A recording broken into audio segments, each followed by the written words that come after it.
Olá, professora Manucena, Biologia 1. Vamos, com o primeiro ano, fazer a correção de atividades de sala, tá? Dos últimos capítulos que vimos, já que eu disse que ia fazer uma sequência de assuntos e ia dar uma paradinha pra gente fazer questões. Então, nessa aula de hoje eu não posso ficar ao vivo com vocês, então vocês complementam aí com a correção dessas atividades, ok? Bora lá? Estou na página 23 do livro 5, capítulo sobre sistema digestório, que é o capítulo 16. Primeiro, no ser humano, quando a massa alimentar chega ao intestino grosso, praticamente todas as substâncias úteis já foram absorvidas. A massa de resíduos que não foi aproveitada, agora solidificada pela reabsorção de grande quantidade de água e formada durante a digestão, constitui as fezes que serão eliminadas pelo ânus. Por outro lado, há animais dotados de um intestino cego, na sua extremidade posterior, em que inexiste o ânus. Sendo assim, os resíduos deverão retornar em direção à boca e serem regurgitados. Em relação a esse texto, como se denomina o tubo digestório no caso do ser humano? Gente, tubo digestório com boca e ânus, ele é completo. Então a questão só veio pedindo isso. Lembrando, incompleto quando não tem ânus, completo quando tem boca e ânus. Segundo, observe os conceitos a seguir, relativos aos aspectos anatômicos de órgãos da digestão no ser humano. 1. Classificam-se em parótidas, sublinguais e submandibulares. Glândulas salivares. É um canal pelo qual o alimento passa para o esôfago. Faringe, contém uma válvula lá no final da faringe, início da laringe, chamada de epiglote, e ela participa do sistema digestório e respiratório. Realiza movimentos peristálticos com o objetivo de deslocar o bolo alimentar para o estômago. Esôfago, lembrando que tem uma válvula entre o esôfago e o estômago, que é chamada de cárdia, é assim chamada porque está perto do coração. Então, na sequência aí deu letra D. Terceiro, enzimas que atuam em pH alcalino sobre gorduras, em pH neutro sobre carboidratos e em pH ácido sobre proteínas podem ser encontradas respectivamente. pH alcalino, pâncreas, né? A região ali do pâncreas que desemboca no intestino delgado, tem que ter um pH alcalino para pegar o quimo que vem lá do estômago ácido e neutralizar. Neutro, na boca. E ácido no estômago. Então, lembrando que as enzimas apresentam um pH ótimo para o funcionamento. Vou tomar uma aguinha porque eu estou morrendo de sede. Obrigada, Sid Clay.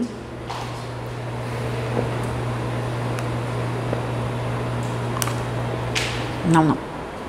Obrigada. Quarto. A figura 1 a seguir mostra as vilosidades do intestino de uma serpente após um longo período de jejum. Enquanto a figura 2 mostra a mesma região minutos após a ingestão de alimentos. Então a figura 1 mostra que as vilosidades estão bem afastadas, né? A figura 2 mostra as vilosidades mais próximas. Essa rápida alteração nas vilosidades é causada por um intenso aumento da irrigação sanguínea na porção interna dessas estruturas. Tal mudança após a alimentação é importante para o aumento da eficiência do processo de nutrição das serpentes, porque a alteração nas velocidades contribui para a eficiência da nutrição das serpentes. Olha, imagina aí uma serpente, né, uma cobra que seja grande, que geralmente se alimenta de uma presa também grande. Ela geralmente fica 3, 4, 5 meses sem comer. Então, esses nutrientes são absorvidos controlados justamente pelas velocidades, a modo que elas permaneçam com nutrientes, por exemplo, na corrente sanguínea esse período inteiro. Então, essa adaptação das microvelocidades é justamente para estimular uma absorção mais eficiente dos nutrientes. Quinto, para demonstrar experimentalmente a digestão de proteínas no estômago, é mais adequado colocar um fragmento de carne com água em um recipiente com agitação constante e mantido a 37 graus Celsius, adicionando-se apenas, aí eu vou pegar a enzima que está presente no estômago e que digere proteínas, que é a pepsina. Se eu quiser acelerar ainda mais, vou adicionar ácido clorídrico, que faz parte do suco gástrico. Próximo capítulo. Capítulo 17, que fala sobre o sistema cardiovascular. Então, abram aí o livrinho de vocês, na página 35. Com relação aos vasos sanguíneos no ser humano, pode-se afirmar que as veias são vasos que saem do coração. Errado, veia chega, artéria que sai. Corrija aí. Artérias são vasos que chegam ao coração, aí é só inverter. Artérias são vasos que transportam sangue rico em gás oxigênio, que é o sangue arterial. Errado. Artéria pulmonar, anota, artéria pulmonar transporta sangue venoso. Ela sai do ventrículo direito e vai em direção aos pulmões, para que possa garantir a hematose. Então tá errado. As veias transportam somente sangue venoso, também errado. Veias pulmonares vêm dos pulmões, desembocam no coração, trazendo sangue arterial. No nível estrutural, letra D, as artérias diferenciam-se das veias por terem paredes mais espessas e elásticas. Isso está correto, justamente devido à pressão exercida, né, ela precisa ser um pouquinho mais elástica. Letra D. Nas artérias, o sangue circula sob baixa pressão. É o vaso sanguíneo que tem maior pressão. Errado. Segundo, relaciona as colunas. Irrigação do miocárdio, conduz sangue arterial, sangue venoso, leva sangue arterial para os tecidos e leva sangue venoso ao coração. Bora lá? Primeiro, artéria pulmonar. A artéria pulmonar leva sangue venoso ao coração. Sai do ventrículo direito e leva o sangue venoso para o coração. Então, é o número... ou para o coração, para os pulmões. Ela sai do coração, né? Então, leva o sangue para os pulmões. Conduz sangue venoso. Então, aí seria número 3. Artéria aorta. Conduz sangue arterial para o corpo.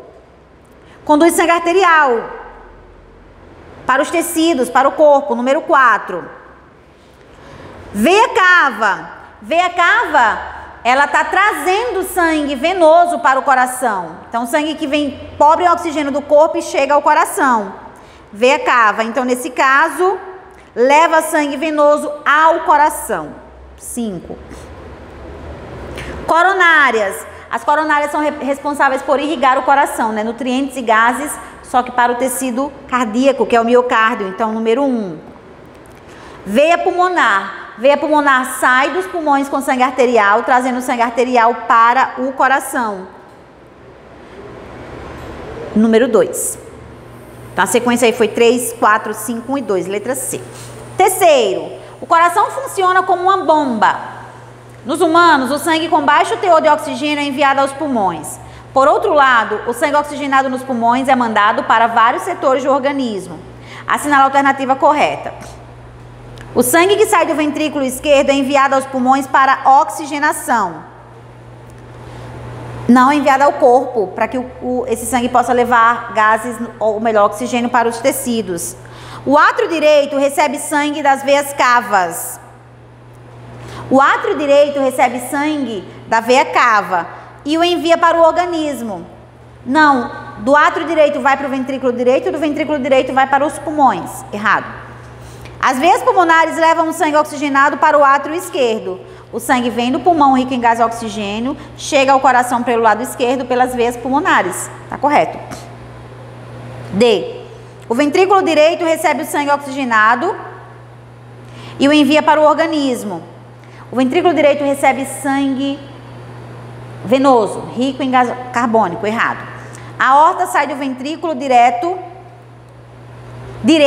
Errado. A aorta sai do ventrículo esquerdo.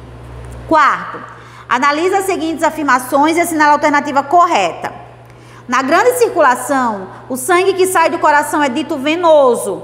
O sangue que sai do coração na grande circulação, ele é arterial. O nó sinoatrial é responsável pelo controle miogênico dos batimentos cardíacos. Ele recebe impulsos elétricos para que possa controlar os batimentos cardíacos. A sístole atrial, lembrando que sístole, contração, diástole, relaxamento, ocorre ao mesmo tempo que a sístole ventricular. Não, se o átrio está em sístole, o ventrículo está em diástole. Uma descarga de adrenalina deve promover o aumento na frequência cardíaca. Correto, né? A adrenalina prepara o nosso corpo para situações de estresse e, consequentemente, vai levar mais oxigênio para os tecidos. Então, verdadeira aí tem 2 e 4. Apenas um está correto? Não. 2 itens estão corretos, letra B. Quinto, considerando a trajetória do sangue e o transporte de substâncias por meio do sistema circulatório, espera-se a atuação mais rápida de um medicamento no cérebro se inalado pelos pulmões. Por quê? Do pulmão vai direto para o sangue. Do sangue vai para onde? Para os tecidos e, por exemplo, o encéfalo.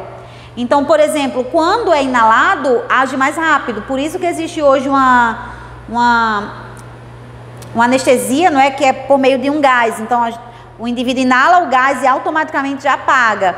A outra demora um pouquinho mais, porque além de absorver, cai na corrente sanguínea para poder ir para o pulmão, para o coração. Pulmão volta para o coração para poder ir para o encéfalo. Então, tem que ser inalado. Inalado, ele acaba sendo transportado aos tecidos de forma mais rápida. Sistema cardiovascular, perfeito. Agora, capítulo 18, sistema respiratório, página 47. Primeiro, o ronco é um ruído provocado pelo estreitamento ou obstrução nas vias respiratórias superiores durante o sono. Esse estreitamento dificulta a passagem do ar e provoca a vibração dessas estruturas.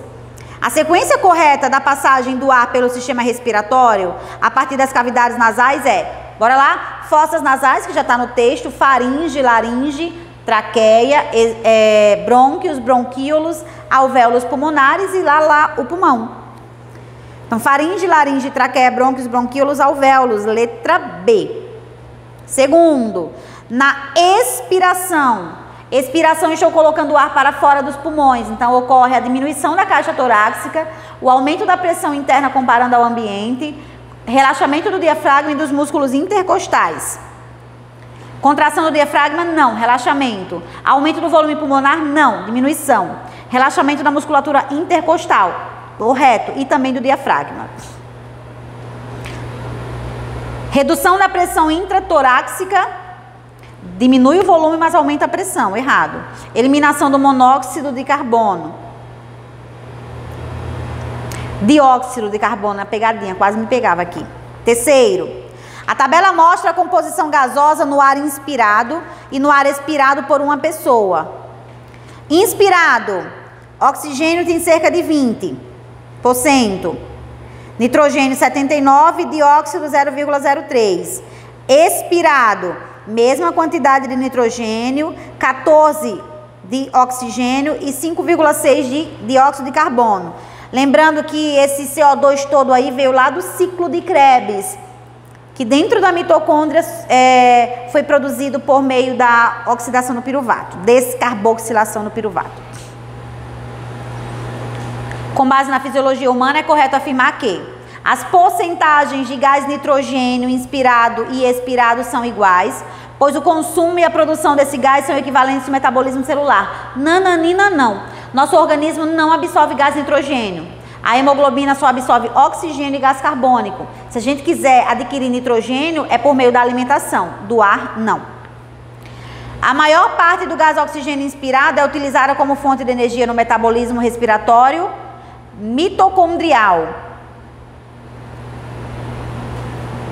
Olha, esse oxigênio, na verdade, ele vai ser usado dentro da mitocôndria para que possa produzir energia no metabolismo aeróbico, tá? Também participa de algumas reações dentro do organismo. Vamos ler as outras. O aumento da porcentagem de dióxido de carbono no ar expirado decorre do metabolismo celular para a produção de energia. Ou seja, muito gás carbônico vem justamente do trabalho da mitocôndria lá na produção de ATP. Então, a certa é essa, a letra C. As diferenças das porcentagens no ar inspirado e no ar expirado são justificadas pela conversão do gás oxigênio em gás carbônico na respiração celular. Não, tá errado. Outro detalhe, a letra B tá errada porque ele disse que a maior parte, inspiramos 20% e liberamos 14%, né? Então, não é a maior parte, é a menor. Letra E. A diminuição da porcentagem de gás oxigênio no ar expirado se relaciona com a utilização dos átomos de oxigênio para a síntese de biomoléculas. Não, é para a produção de ATP. Errado. Ele é o último aceptor de elétrons lá na cadeia respiratória. Quarto, em muitos animais, os sistemas respiratórios e cardiovascular apresentam relação funcional entre si. Em relação aos dois sistemas, considere as proposições a seguir. Hematose é a transformação de sangue venoso em arterial, correto. Lembrando que essa hematose ocorre nos pulmões.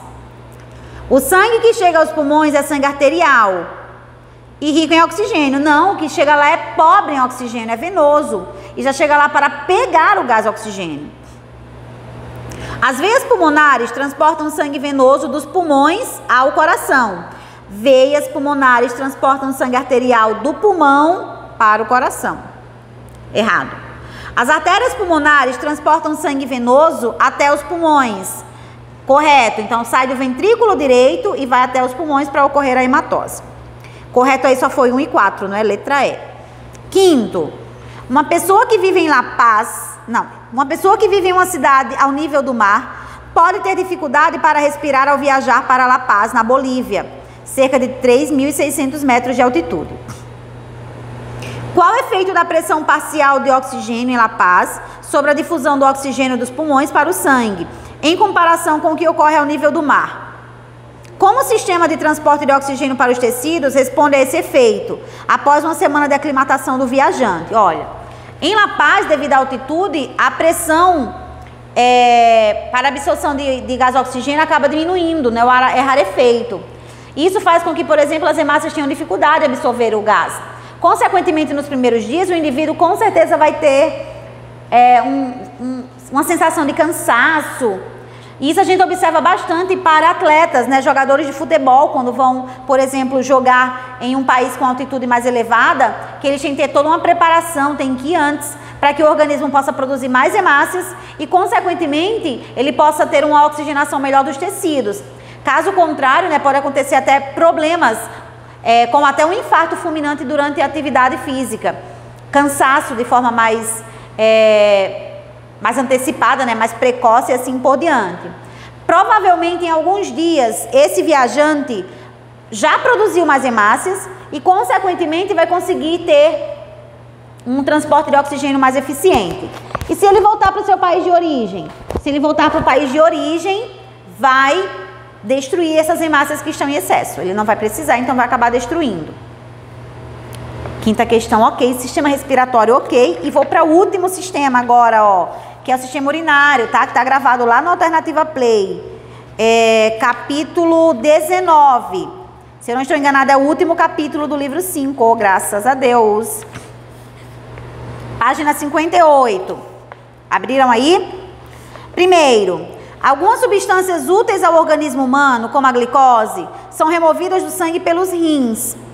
Entretanto, essas substâncias são posteriormente reabsorvidas na região do néfron, túbulos renais. Os túbulos renais são responsáveis pela reabsorção água, sais minerais, glicose e outras substâncias. Letra C. Em condições normais, qual dos seguintes componentes do sangue não penetra no néfron? Gente, a proteína. A proteína é uma macromolécula. Ela não consegue, por exemplo, atravessar a cápsula de Bowman, o corpúsculo renal, tá? Então é a proteína. Letra D. Terceiro, o The Kidney Project é um projeto realizado por cientistas que pretendem desenvolver um rim biônico que executará a maioria das funções biológicas do órgão. O rim biônico possuirá duas partes que incorporam recentes avanços da nanotecnologia, filtração de membrana e biologia celular. Esse projeto significará uma grande melhoria na qualidade de vida para aquelas pessoas que dependem de hemodiálise para a sobrevivência. Lembrando que indivíduos que precisam fazer hemodiálise geralmente apresentam insuficiência renal. Então, normalmente, o rim, nesse caso, vai trabalhar de forma devagar, né, de forma mais lenta. E ele precisa fazer hemodiálise para que possa filtrar o sangue e retirar, nesse caso, as excretas. O dispositivo criado promoverá diretamente a remoção de excretas como a ureia, ok? Excretas como ureia. Quarta questão, só falta uma. Deixe o xixi do Maradona em paz, droga. O teste antidoping, que frequentemente aparece nas notícias dos jornais, é feito a partir do exame da urina de atletas. Isso se torna possível porque, por meio do néfron, unidade funcional dos rins, é executada a tarefa de eliminar resíduos. O objetivo do sistema respiratório é a eliminação de resíduos. Quinta e última questão. Néfron. 1 e 2, corpúsculo renal, cápsula de Bowman. 3, túbulo contorcido proximal. 4, alça de Henle. 5, túbulo contorcido distal. A respeito da estrutura representada, assinala a alternativa correta. A pressão alta do sangue na região 1 é fundamental para a filtração. Então, é essa pressão que vai fazer com que ocorra a filtração dos componentes, tá? Como, por exemplo, ureia, glicose, água e sais minerais. Proteína não passa porque não consegue, é uma macromolécula, não consegue atravessar. Gente, demorei, mas consegui, né? Finalizei aí as questõezinhas dos capítulos que eu estava devendo. Então, na próxima aula a gente se encontra para fazer conteúdo, tá? Beijo, beijo, tchau e até lá.